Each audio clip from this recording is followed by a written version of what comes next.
With only their dexterity and diligence, our ancestors have left behind fine works of craftsmanship that still elicit awe today, when most things are mass-produced and mechanically manufactured.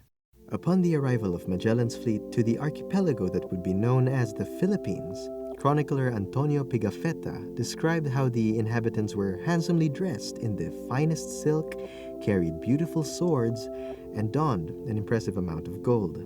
The availability of gold deposits in the island was remarkable, but how the peoples have expertly transformed the metal into fabulous adornments was amazing.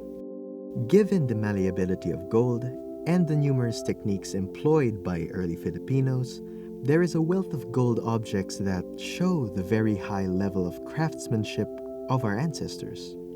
One of the most impressive techniques can be seen in this large gold pamarang or earplug.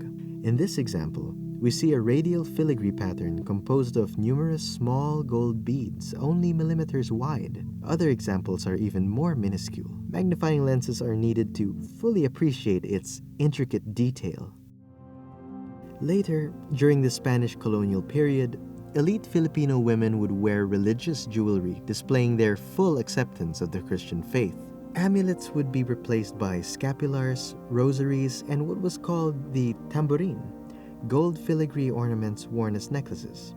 Based on Spanish religious jewelry, usually lined with gemstones, local goldsmiths would instead recreate precious jewels using available metals such as gold, and utilize numerous techniques not unlike those used during pre-colonial times to make beads and ornate designs.